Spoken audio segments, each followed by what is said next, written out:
There is more opportunity now than there has ever been on planet Earth. And all the things that you are the reasons why you can't, frankly, are your own illusion.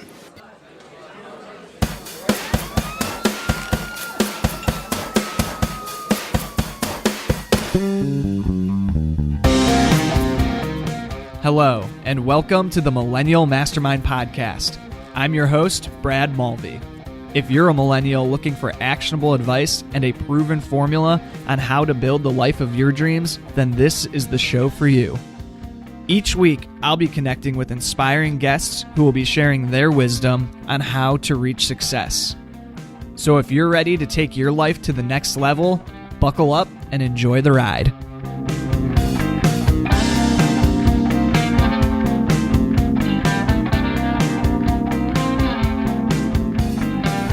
A few quick questions for you. If you could predict the future, would it be easier for you to make a boatload of money? What if I told you that there are ways to accurately anticipate what will happen? Interested? Well, today's episode teaches us exactly how we can anticipate the future and take advantage of the trends that lie ahead. Daniel Burrus is today's guest, and he is considered to be one of the world's leading futurists on global trends and innovations. We'll get into what that means in the episode, but he is a business strategist, a New York Times and Wall Street Journal best-selling author, founder of 6 companies, and the CEO of Burrus Research. In this conversation, Daniel teaches us how to anticipate problems before they arise, accurately predict problems customers have and how you can pre-solve them, and predict disruptions before they actually disrupt. We also explore how anyone can look at known trends to understand what needs will arise in the future. Utilizing these trends, you can take your business or career to levels that are currently unconceivable to you. Just listening to Daniel speak was an inspiration to me. He has over 1 million followers on LinkedIn, and he knows a lot about what is around the corner. He has a history of accurately predicting things like the collapse of Blockbuster and Netflix and being able to stream media online. So when I listen to what he says is coming next, it gets me really excited, and it gets me excited to understand how I can anticipate problems so that things like this podcast or my businesses or my job can be more successful. A few other quick reminders. First, if you're ready to take your life to the next level in 2018, then you've got to check out the Launchpad Mastermind. This is an event that I'm hosting here in Cleveland, Ohio on Saturday, December 2nd. It's going to be a full day of masterminding with an extraordinary group of millennials to empower you to achieve your dreams in 2018. If you're interested, you can learn more at millennialmm.com/launchpad. Tickets are only $97, so they're going fast. I'd love to have you there, so go online and get yours today. Also, just wanted to mention that with the latest iOS update, leaving a rating or review is finally an easy thing to do in the iTunes podcast app on your phone. So when you leave a rating or review for this show, it helps immensely with the iTunes algorithm and how it ranks podcasts and how it makes it easier for others to find this show specifically. It's something that'll take you less than 2 minutes, and I love you forever. So quick shout outs to Stevo939 and AR O'Hearn for the latest 5-star reviews. You guys are awesome, and thanks for tuning in. So with that, let's dive into this episode with Daniel Burrus.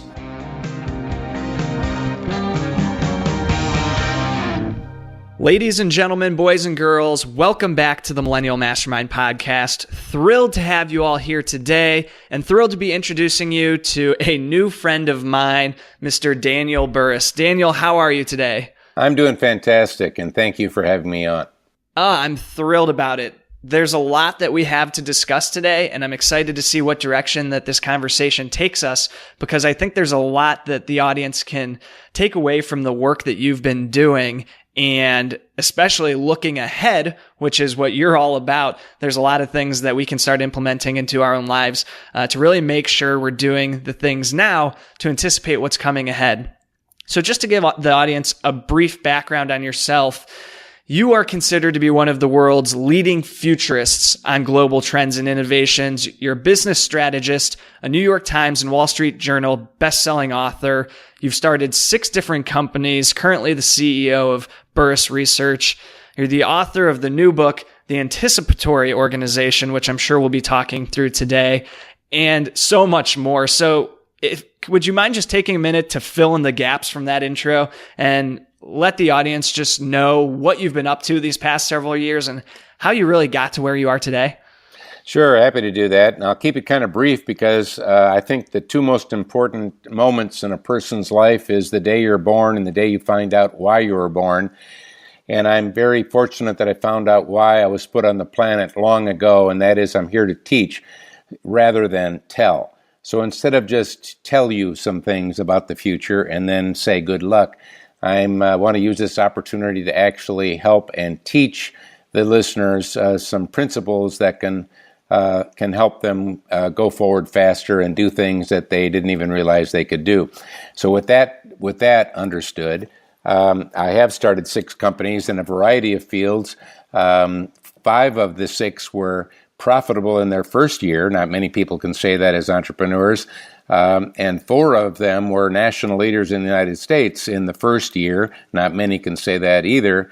One of them, for example, was in the aviation field. I had an idea for an airplane design. I was the test pilot of that plane, and we ended up with 37 national locations in the first year. So the point of that is I don't just write books. I apply these principles, and of course, I like teaching and sharing those principles so that others can do that. Burrus Research has been around for 34 years. That's my core company. And again, this is book number 7. They've been Wall Street Journal, New York Times bestsellers, I think because I make the ideas practical. And and before all of that, I taught biology and physics. And I only share that so that you know that all of the principles I teach are based on research and they work. And the reason I wrote, by the way, the Anticipatory Organization, which is for entrepreneurs and for leaders that want to go beyond just fast reacting and learn how to accurately see the future, is because I started a video learning system, an online learning system a couple of years ago that has done so amazingly well. It has got a Product of the Year award that I decided to base the book off of its success. So the book is actually based on proven principles that work very well.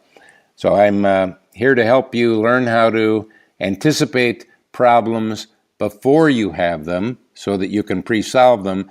Better yet, looking at potential customers, if you're an entrepreneur or a business person, be able to accurately predict the problems they will be having for sure, and then look at how you can pre-solve them with your products and services, delivering them right at the moment of need, as well as predict accurately the disruptions before they disrupt. You can actually do that.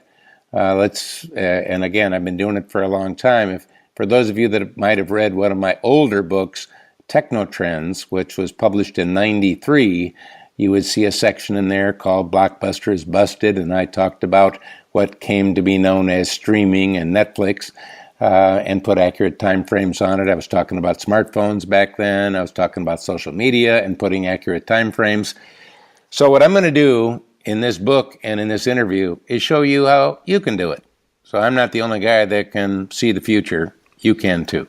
I love that, and I appreciate you shedding some light on your background, just showing that you're not just talking about these things and writing about them. You've actually done the work. You've actually practiced what you're preaching. So that goes a long way to show that that's the reason you now have over 1 million followers on Twitter. Well, actually, it's not Twitter. Let me correct that. It's on LinkedIn. Oh, LinkedIn. I just achieved the 1 million on LinkedIn. On Twitter, I'm over 100,000, but not to the 1 million mark yet. Still working on that. You'll be there in no time. I have no doubt of it. So to kick things off, I know you talked a little bit about some of those predictions that you were making as early as the 80s and the 90s. How'd you get into this line of work of being a futurist or somebody who's really looking forward instead of backwards, and understanding what these trends and where they're going and what's to come next? Well, when I was a young guy, I realized that we're all going to be spending the rest of our life in the future, but most of us don't think about it. We just kind of let it unfold. And I wanted to see, is there any way of getting any kind of a handle on what's going to happen before it happens? So early, and I'm now talking about my early 20s, I started seeing that there was a science of cycles. There's over 300 known cycles, business cycles, weather cycles, biological cycles. There's even sales cycles that give you a way to see the future. Let's face it, it's more than death and taxes you can be certain about. We all knew there was going to be an eclipse back in August, and we were ready for it. Just like we know when the stock market goes up, at some point it's going to go down, and once again, it'll go back up again because it's cyclical. And we know after fall is winter because it's cyclical. And we know the next presidential election. But let me just say that why I wrote the new book is because cyclical change is how economists predict the future, but we've all seen them become increasingly wrong lately. And the reason is there's another kind of change that they have no training in that can give you, listening to this, a big advantage. And that is what I would call, it's not a cycle, it's a permanent, linear in that it's one way, not a cycle, and it's exponential, driven by exponential change. Once you get a smartphone, you're not going back to a dumb phone. Once people in China park their bicycle and get a car, they're not going back to the bike. Once people in India get refrigeration for their home, they're not going back to no refrigeration.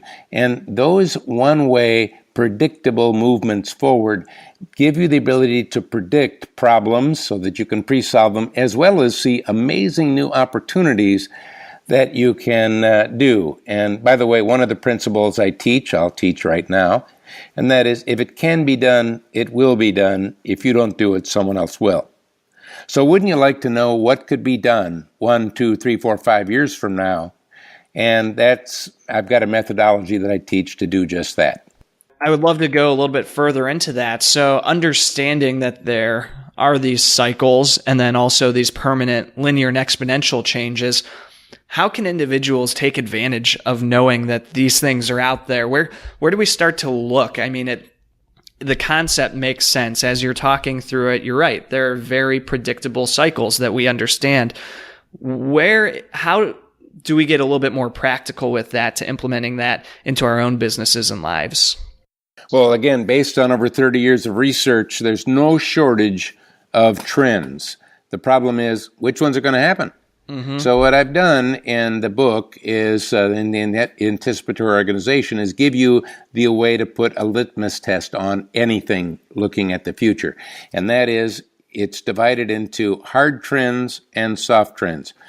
Let me talk about that a little bit and teach our listeners right now. Hard trends will happen. They're based on future facts.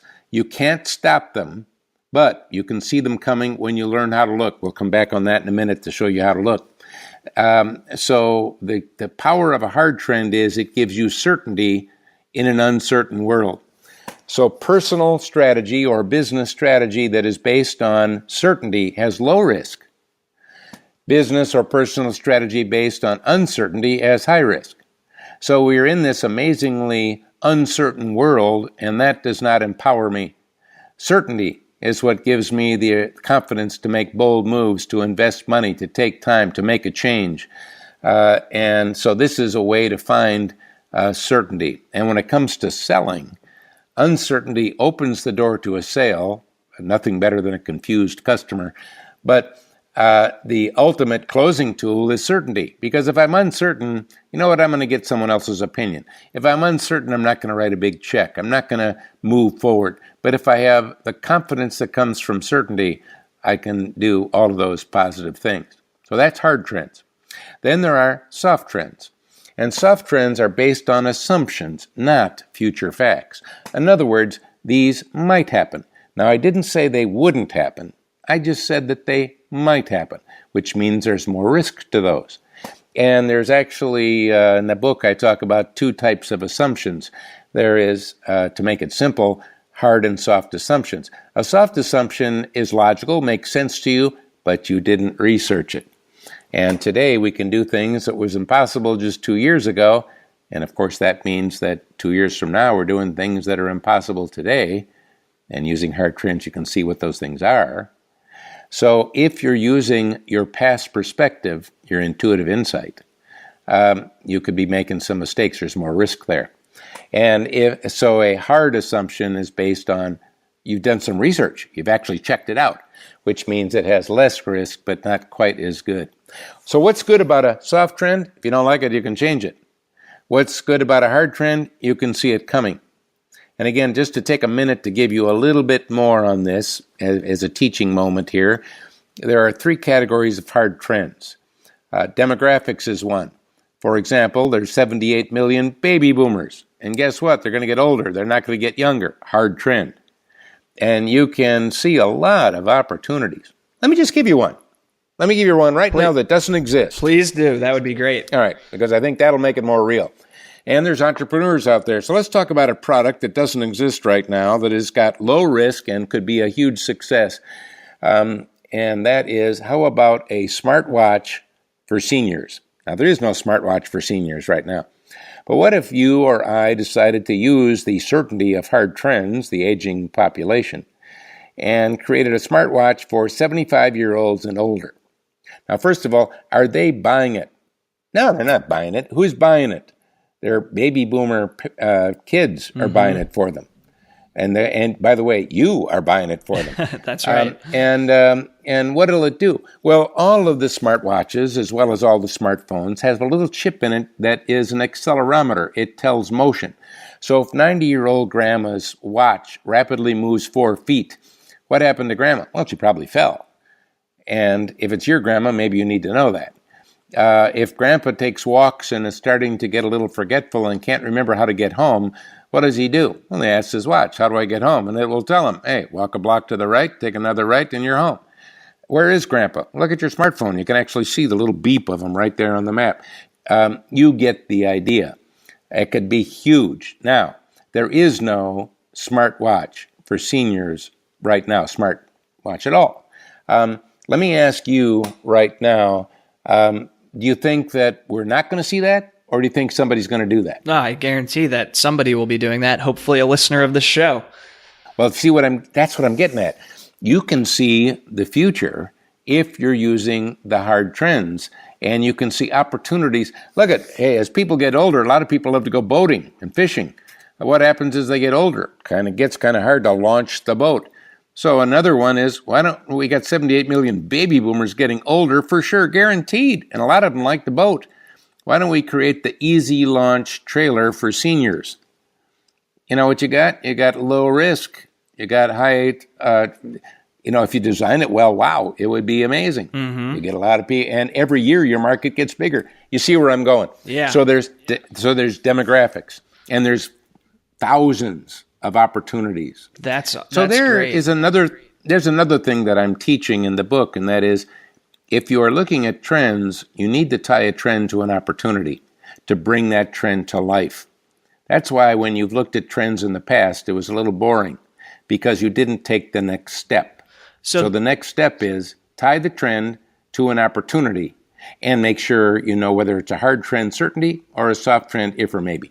So that's great. Would you mind giving us an example of an opportunity tied to one of those soft trends that you mentioned to bring that to life? Absolutely. Thank you for asking. So there is a study that was conducted by the U.S. government for the year 2025 to see where we would be with the obesity trend. And in the United States, obesity, we've been becoming as a nation more obese every year for the last 15 years. More and more obese every year. The trend is going up, up, up. So the government wanted to conduct a study to see, well, how obese will we be in 2025? And the reason was to figure out how to pay for that mess. And of course, as you might guess, it looks like we're going to be a lot more obese. Let me ask you, do you think that is a hard trend, guaranteed, can't stop it certainty, or is it something that could be influenced? What do you think? I would say that's something that could be influenced. Very good. You're getting the idea already. So instead of figuring out how we're going to pay for that mess, You would rather think about how can I influence that soft trend? There's the opportunity. And you might say, well, I don't know if I could do it as a nation, but you could do it as a company. For example, there is a company that I know that is an international company. I worked with them on this, and they actually gave all of their employees Fitbits about 3 years ago. They have weekly and monthly competition with prizes, and what they've done is they have gotten people off of their cholesterol drugs, gotten people off of their high blood pressure medication. They've lowered the weight. They've got less sick days. They got healthier people. In other words, what they said is, well, we may not be able to change the world, but we can change what's happening in this company, and they now have a healthier, less obese company. So you see the opportunity. So you can change. As a matter of fact, let's look at healthcare reform. What has healthcare reform been? It's really been, how do we reform health payments? Didn't give you a better artificial knee or a better experience in the hospital. Right. So people are thinking the increasing costs of healthcare. They are thinking it's a hard trend, certainty you can't stop. But in reality, it's a soft trend you can influence. For example, what if I used new tools to transform purchasing, logistics, and supply chain within healthcare? You could flush out billions of dollars of waste by doing that and actually lower the cost of healthcare. What if we made going to the hospital and payments transparent? Because right now you're paying hundreds of dollars for an aspirin when you go to a hospital. What if it was all transparent and you knew how much stuff really costs? All of a sudden, whoa, you know what you have with transparency? Increasing trust. By the way, let me give every listener a hint. If you're an entrepreneur, think of blockchain and you might start to get some answers there. What I'm getting at is soft trends are a gold mine for coming up with low-risk opportunities because you can influence them, and hard trends are a gold mine for finding opportunities that have low risk because if it can be done, it will be done. By the way, I only mentioned demographics. Let me mention two other quick ones. Can I do that for you? I would love that, Dan. All right. So I said there were three categories. Second category is going to surprise you, and that is government regulations. Yeah. And you might think, well, the current administration doesn't like regulations. But I would say, well, you can't predict all, but you can predict many. For example, regardless of what the current administration thinks about regulation, do you think we're going to get more government regulations around the subject of cybersecurity? You bet. You bet. Well, hey, you see, and by the way, we could give another 20 if we wanted to talk about it right now. So you can't predict everything. Well, all the things I don't know, I don't want to look at that. That doesn't empower me. I want to ask, what am I certain about? What do I do know? And all of a sudden you start to see opportunity. Let me make this real for you with an example. When you hear about a government regulation, the first thing you do is look at all the things you don't like. And that's the farther you go because it's an endless list. One of the principles I teach in the Anticipatory Organization book is opposites work better. Look in the opposite direction to see the new opportunities. So in this case, ask yourself, what do you like? And is there money that funds it? The answer is usually yes. Quick example, in California, there was a little over 1,000 new laws for the state passed this last January. One of the new laws is you got 3 years to do it. Every school, every elementary school in California that has kindergartners and first graders, half of their reading within 3 years has to be nonfiction. Right now, it's all fiction. And when you hear that, you say to yourself, what are they doing? Why would they do that? You might get all upset. But I talked to a 26-year-old teacher in San Diego who heard that and did something else. She called the San Diego School District, the Los Angeles School District, and the San Francisco School District, the three biggest ones in the state, and said, hey, you got this law. It's a law. You got 3 years to fulfill it. If I provided those nonfiction books for the kindergartners and first graders, would you be interested? They said, yes, we didn't know how we were going to do that. Because we don't have a lot of time, let's make a long story short. They basically underwrote her company. She didn't have to go on Shark Tank. Instead, she used the hard trends that I'm talking about here to launch a business with low risk and get someone else to underwrite it. You could do amazing things. That's why I wrote this book. The third one, just to keep moving, is technology. For example, we got 3G wireless, we got 4G wireless. Some of us are starting to read about the new 5G. Is that it? Or could you predict what's next? And of course, we all know there'll be 6 and 7. And is the cloud getting full? No, we're putting more and more in the cloud. And, so in other words, there's all these certainties we know about technology going forward. And again, if you want to know more about any of this, you could go to theaobook.com and find out more. But my point is, technology is game changing.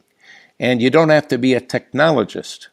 What you have to do is be aware of the existence of a new technology and then creatively apply it to satisfy a predictable future need. That's why I'm talking about anticipating as a core competency versus just reacting. Let me make one more comment real quickly if I could, and that is most of us are latched on to agility as the way to deal with the accelerating pace of change. But remember, agility is fast reacting.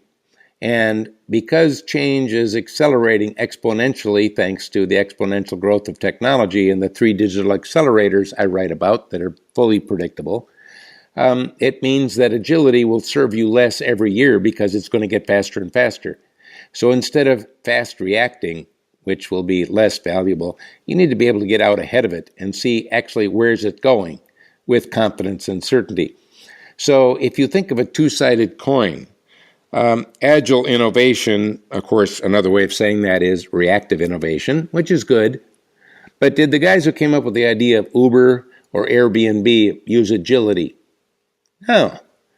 Amazon and the others, they're all using anticipatory, hard trends to jump ahead with low risk.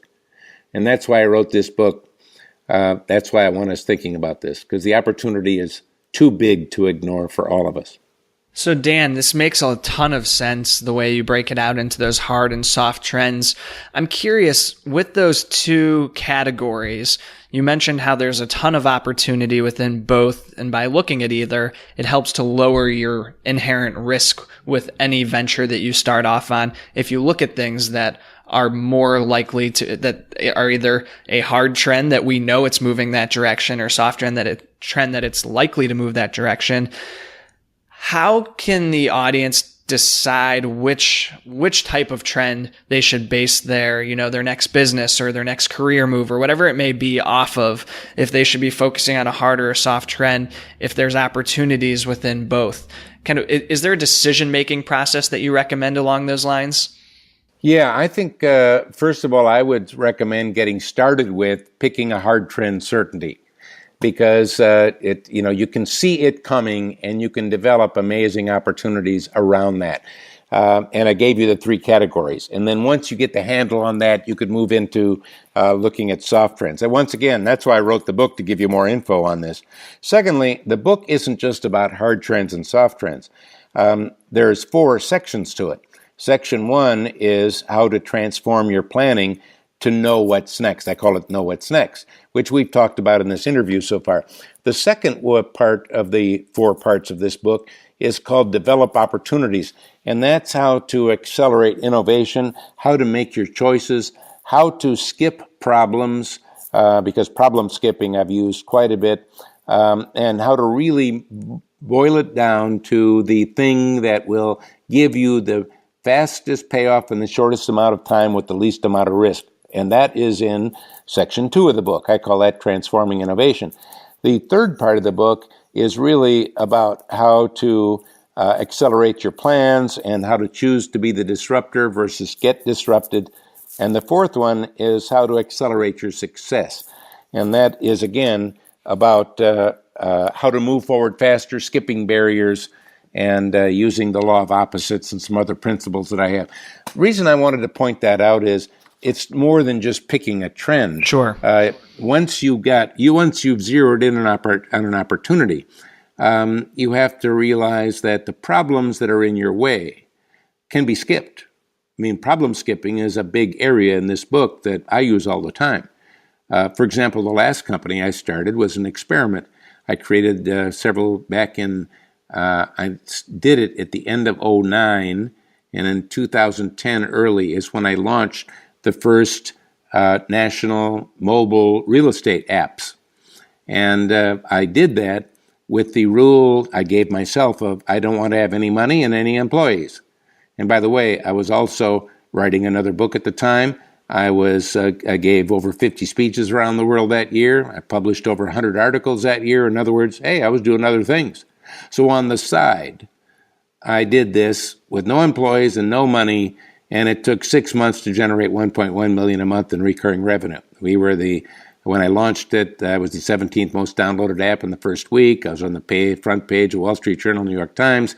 Next week, I was on national television. We had millions of users, and came up with a way to get recurring revenue from mobile apps. I was the first one to ever do that, using the principles I'm teaching you right now.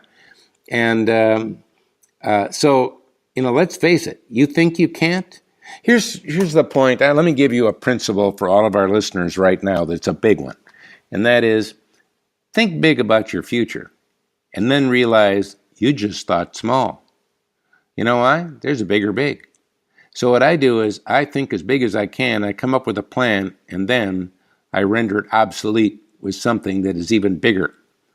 So when I was a commencement speaker this last spring when people were graduating, and one of the things that I did is I said, look, when I was graduating and I was your age, in my 20s, I was thinking big about my future, but now that I look back at that time, I realize I was thinking small. I should have been thinking bigger. Well, what does that mean? That means right now, even me, I think small. I think I'm big, but actually I'm small. So take your big thoughts and don't do those. Do the bigger big. And how do you see that bigger big? Well, that's why I wrote the book, giving you these hard trends and these certainties so that you could have amazing opportunities to choose from. And again, there is a way to boil them down to the one that you must act on. There is more opportunity now than there has ever been on planet Earth. And all the things that are the reasons why you can't, frankly, are your own illusion. So how do you break down some of those own illusions of thinking that you can't with something and move on to a bigger and a bigger concept without overwhelming yourself to the point of having that negative self-talk of, you know what, I'm never going to be able to do this, because it sounds great to think bigger and bigger, but until we get past that personal mental block, it doesn't give us an opportunity to make it an actual reality. When I was in my early 20s, if someone would say, you're going to end up writing 7 books and they're going to be New York Times, Wall Street Journal bestsellers, et cetera, I would have laughed at them because how could I write a book? I was never that good at spelling. You see, I had a limitation. Because I was not a A+ student on spelling, how could I ever write a book? How foolish, how stupid. I've written 7 books. What did I do? Well, first of all, I got better at spelling, and second, I got somebody who could check my spelling. I don't need to do that. You see what I mean? I took the problem and skipped it. Don't worry about spelling. Write the book. If someone would have said, you'll start all these companies and do all this, how would I start a company? I don't have any money. Remember I told you I started out teaching. Teachers don't have any money. And because I thought you needed money to start a company. I didn't realize you don't need money to start a company. That's what you think you need. You think you need investors. You think you need angel investors. Well, you can go that route and give if you want to, but you don't have to at all. See, we think we have to do all this stuff, and I would have you question every one of your assumptions and ask yourself, is it really that valid? Is there a way to do it without money? Is there a way to do it without employees? Is there a way to do it without a big fancy office? And all of a sudden you'll start seeing answers. So besides questioning those assumptions, say that's step 1, are there any other steps to skipping those problems that you see as obstacles in your way? Is there a process around that step? Well, you just said the perfect thing right there. It isn't just about skipping. there actually is a process to problem skipping. That's why I devoted a whole section to the book and a chapter all around skipping problems. And first of all, just to use a moment to teach, there's two elements to problem skipping. One element is skipping it altogether. And a quick example, I was watching a little bit of History Channel last night, and they were showing after the Japanese bombed Pearl Harbor, the government, our government, thought the only way we could go in and beat Japan and invade them, there were all these hundreds of islands that were occupied by Japan between Hawaii and Japan. And at first, they were going to reoccupy, in other words, recapture all those hundreds of islands, until someone said, hey, let's skip that and just draw a straight line to Japan and only recapture the islands on the straight path to Japan and let the rest occupied. Who cares? And that, by the way, saved millions of lives on both sides. That's a skip it. The other element to problem skipping is whatever problem you think you've got, that's not it. You're working on the wrong one. So there is a way to peel the onion back to get to what the real problem is, which is completely solvable. So, for example, I've got a niece who has got her first job and she's having trouble saving money.